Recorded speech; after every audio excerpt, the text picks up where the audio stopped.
हमारा आज का टॉपिक है session 2 non verbal communication. Non verbal communication क्या होता है बेटा, जिसमें कि वर्ड्स प्रेजेंट नहीं होते, that is known as non verbal communication. इसमें आप जो बात करते हो वो बॉडी लैंग्वेज की हेल्प से करते हो, किसी को अपनी बात को बता सकते हो। अब इसके आगे रीड कीजिए।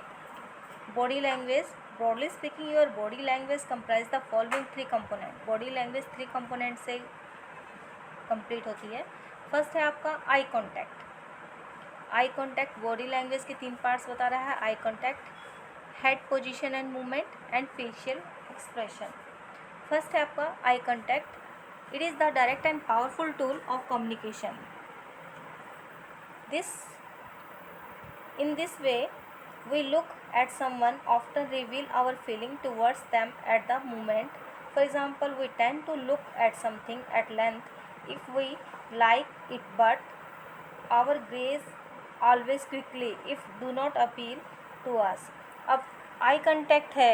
फॉर एग्ज़ाम्पल, अगर आपसे कोई क्वेश्चन पुट आउट किया जा रहा है और आपको बोला जा रहा है कि हाँ ओनली आइज़ की हेल्प से ही आपको क्वेश्चंस देने हैं, हम आपसे कोई क्वेश्चन पुट आउट करते हैं, आई टू आई कांटेक्ट में अब हमें पता चल जाता है कि हाँ आपको एक क्वेश्चन आता है और जिसको नहीं आता है उसका भी हमें पता चल जाता है। ठीक है, आई कांटेक्ट आपका एक मेन कंपोनेंट है बॉडी लैंग्वेज का। सेकंड है आपका head position and movement. Head को मूव करके आप देखते हो जब भी 2 पर्सन कन्वर्सेशन करते हैं साथ में हेड भी मूवमेंट करते रहते हैं, हैंड्स भी मूवमेंट करते हैं उस बात को क्लैरिफाई करने के लिए। तो हेड मूवमेंट एंड पोजीशन, अगर आप यस करना चाहते हो, नो करना चाहते हो, देन हेड को मूवमेंट करके और माउथ के एक्सप्रेशन से चेंज करके टॉक करते हैं। हम आपस में एंगल चेंज करते हैं। हेड का अपीयर होता है कि एक दूसरे के सामने बैठे हुए हैं, या फिर आप नहीं किसी से मिलना चाहते तो आप क्या कर लेते हो, टर्न कर लेते हो हेड को।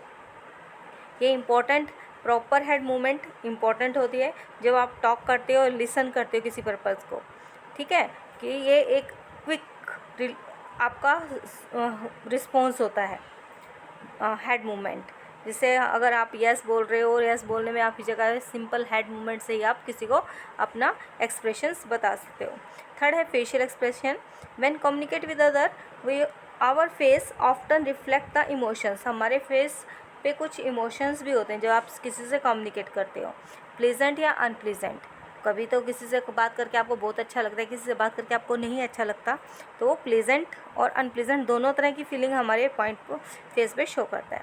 Facial expression refer to certain movement of contortions of facial muscles that facilitate the non verbal communication of emotion. Broadly आपको ये नेक्स्ट पेज पर बेटा शो कर रहा है, देखिए।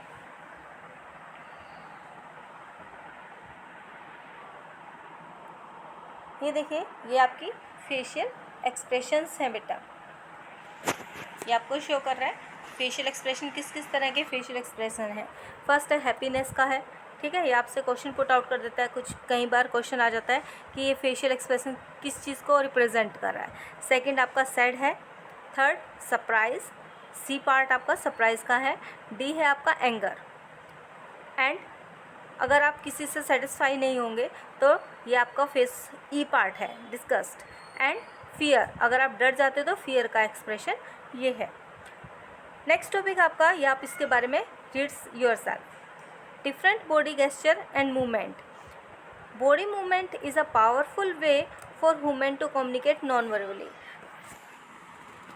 बॉडी मूवमेंट, बॉडी को मूव करके ही आप किसी से कम्युनिकेट भी कर सकते हो। Its expression mood and emotions and either affirm और कॉन्ट्रिक्ट व्हाट इज़ बीइंग सेड। वो उससे ही पता चल जाता है कि आप क्या कहना चाहते हो। Some of the common body movement, कुछ बॉडी मूवमेंट है। शोल्डर श्रग, कि आप शोल्डर्स को, कि मुझे पता है मैं नहीं करूँगा, ठीक है, आप इन चीज़ों को कहना चाहते हैं, शोल्डर्स से भी कर देते हो। आपको कहते हैं कि हाँ ये वर्क कर दीजिए, आप शोल्डर्स मूव कर देते हो। ऐसे ऐसे कुछ स्टूडेंट्स को आपने देखा भी होगा। ठीक है, शोल्डर मूवमेंट आपका एक पार्ट है। प्लम रब, हाथ को रब करते हो। Bye rubbing plums together people non verbally communicate. रब करके भी आप हैंड्स को, अब कभी ऐसा होता है कि स्पीडली आप रब करते हो, ठीक है, अगर रब को, तो इसको होता है कि हाँ आपको उस सिचुएशन में हो जिसमें कि आपसे एकदम से क्वेश्चन कोई पुट आउट करे और आप थोड़ा नर्वस हो रहे हो, उस टाइम भी आप रब कर लेते हो। ठीक है, तो आप बॉडी मूवमेंट, सेकंड पार्ट आपका प्लम रब। थर्ड है thumb display. Normally thumb produce from people pockets, sometimes from the back pockets in the streets manners to in order to try and hide the person dominate attribute. वो कहता है कि आप thumb display करके भी आप movements को अपनी थंब की मूवमेंट्स से भी, या फिर थंब्स जैसे आप अगर आपको कहते हैं कि हाँ इज़ इट ओके, आप थंब से क्लियर कर देते हो। ठीक है, ऑल यू क्लियर, देन अगर क्लियर है देन थंब शो कर देते हो, नहीं है हम पूछते हैं कि हाँ कुछ चीज़ डाउन हो गई है, देन आप उल्टा थंब कर देते हो। तो ये आप थंब डिस्प्ले भी आपका एक ऑप्शन है जिससे आप अपनी लैंग्वेज में यूज़ करते हो नॉन वर्बल कम्युनिकेशन में। नेक्स्ट टॉपिक है बेटा आपका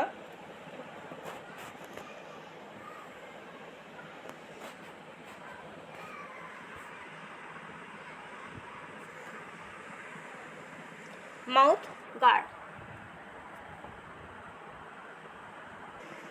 नेक्स्ट टॉपिक है बेटा आपका माउथ गार्ड। माउथ गार्ड क्या है बेटा? पीपल समटाइम्स अपने माउथ को फिंगर्स के साथ कवर कर लेते हैं या हैंड्स के साथ कवर कर लेते हैं। ठीक है, कई बार ऐसा होता है कि हाँ कुछ वर्ड्स को हम नहीं बोलना चाहते तो हम माउथ गार्ड यूज़ कर लेते हैं। आपको बोलते हैं ना शट डाउन, ठीक है, शट डाउन योर माउथ, तो आप क्या करते हो कि आपको वर्ड्स को बोलने के लिए मना किया गया, देन आप क्या यूज़ करते हो? Finger on your lips use कर लेते हो।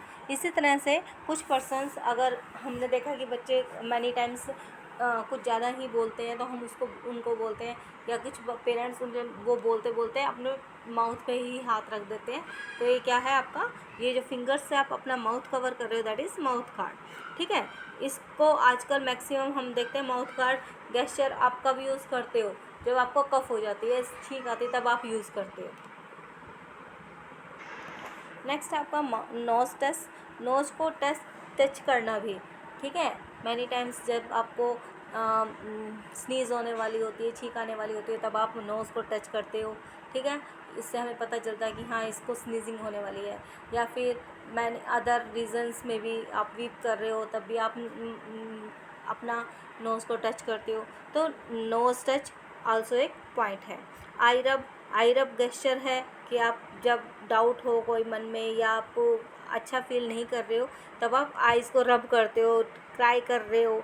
ठीक है, आइज़ रब करोगे, चिल्ड्रन रब करते हैं मैनी टाइम्स कि जब उन्हें नींद भी आ रही है तब भी हम समझ जाते हैं कि हाँ बच्चा बोल नहीं सकता, बता नहीं सकता, बट वो उसकी आइज़ रबिंग से हमें पता चलता है कि हाँ इसको नींद आ रही है। ठीक है, नेक्स्ट आपका neck scratch and fingers in the mouth. Sometimes बेटा जैसे कि आपकी ये बॉडी मूवमेंट का ही एक पार्ट है, इंडेक्स फिंगर जो होती है, ठीक है, जिससे आप राइट करते हो जब आप किसी चीज़ के बारे में श्योर नहीं होते या एग्री नहीं होते तो आप नेक के ऊपर स्क्रैच करते हो उससे।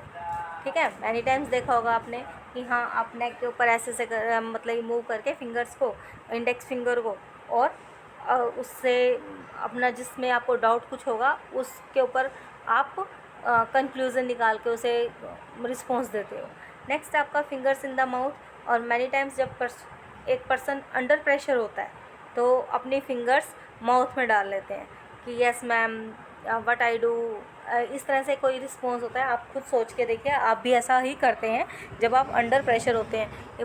मैंने कुछ पर्सन्स को देखा है जब वो काम में ज़्यादा ही बिजी होते हैं, including me also, maximum time यही होता है कि जब मैं काम में बिज़ी हूँ या अंडर प्रेशर हूँ तो काम करते करते अपनी फिंगर माउथ में चली जाती है सोचते हुए। कुछ लोग नेल्स कट कर लेते हैं।